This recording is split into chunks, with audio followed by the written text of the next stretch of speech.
আসসালামু আলাইকুম রাহমাতুল্লাহ। নামাজ ইসলামের সর্বোত্তম ইবাদত, তাই এতে সর্বোচ্চ মনোযোগ ও বিনয় ধরে রাখার চেষ্টা থাকা উচিত।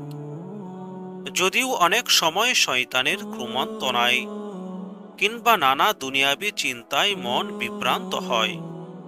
হাদিসে এসেছে, শয়তান নামাজির মনে বলে, এটা স্মরণ করো, ওটা স্মরণ করো। এমনকি সে এমন অবস্থায় পৌঁছে যায় যে কয় রাকাত নামাজ আদায় করেছে তা মনে রাখতে পারে না। রাসূল সাল্লাল্লাহু আলাইহি সাল্লাম বলেন, যে ব্যক্তি সুন্দরভাবে ওযু করে একাগ্রতার সঙ্গে রুকু সেজদা সহ নামাজ আদায় করে, তার এই নামাজ আগের গুনাহের কাফারা হয়ে যায়, যতক্ষণ না সে কোনো কবিরা গুনাহ করে। তাই নামাজে একাগ্রতা রক্ষা করতে কিছু বিষয়ে সচেতনতা বাড়ানো জরুরি। এ সম্পর্কিত ৬টি গুরুত্বপূর্ণ উপায় উল্লেখ করা হলো। নাম্বার ১, নবীজির নির্দেশনা স্মরণ রাখা।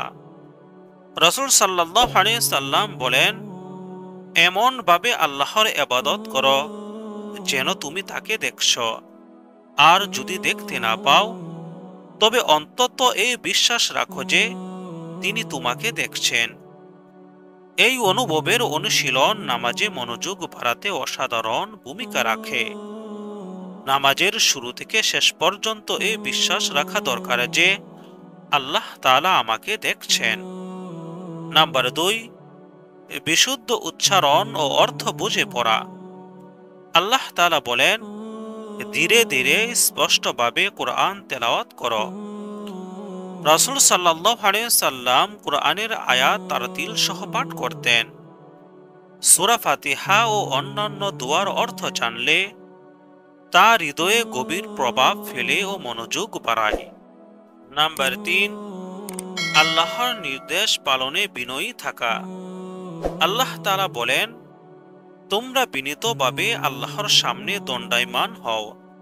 হাদিসে এসেছে, নিকৃষ্টতম চোর হলো সেই ব্যক্তি যে নামাজে চুরি করে। সাহাবীরা জিজ্ঞেস করলেন, কিভাবে চুরি করে? তিনি বললেন, যে রুকু ও সেজদা ঠিকমতো আদায় করে না। সুতরাং ধীরস্থিরতা ও গভীর বিনয়ের সঙ্গে নামাজ আদায় করা জরুরি।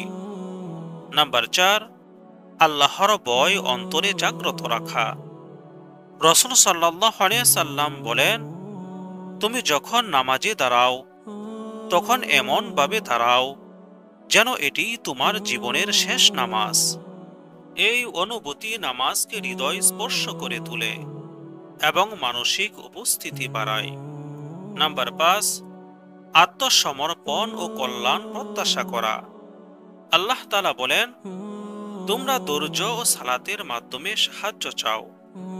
রাসূল সাল্লাল্লাহু আলাইহি সাল্লাম বলেন, তোমাদের কেউ যখন নামাজে দাঁড়ায় তখন সে তার প্রভুর সঙ্গে কথোপকথন করে, তাই সে যেন দেখে কিভাবে সে কথা বলছে। নামাজি যখন মনে করে যে আমার প্রার্থনা আল্লাহ তাআলা শুনছেন, তখন তার একাগ্রতা স্বয়ংক্রিয়ভাবে বেড়ে যায়। নাম্বার ৬, নামাজের আগে গুনাহ স্মরণ ও অনুশোচনা করা। আল্লাহর সামনে দাঁড়ানোর আগে নিজের পাপ ও গাফলতি মনে করে অনুশোচনায় ডুবে যাওয়া একটি প্রশংসনীয় মনোভাব। রাসূল সাল্লাল্লাহু আলাইহি সাল্লাম নামাজে দাঁড়ানো অবস্থায় দৃষ্টি সেজদার স্থানে রাখতেন। মাথা নিচু করে বিনয় ও অনুতাপ নিয়ে নামাজ শুরু করলে তা গভীর হয়। নামাজে একাগ্রতা অর্জন সহজ নয়, তবে নবীজির নির্দেশনা অনুসরণ করলে তা সম্ভব। এ ৬টি বিষয় নিয়মিত অনুশীলন করলে মনোযোগ বাড়বে এবং নামাজ হবে আত্মার খোরাক ও আল্লাহর সন্তুষ্টির মূল চাবিকাঠি। আল্লাহ তাআলা আমাদের সকলকে মনোযোগ সহকারে নামাজ আদায় করার তৌফিক দান করুন। আমিন।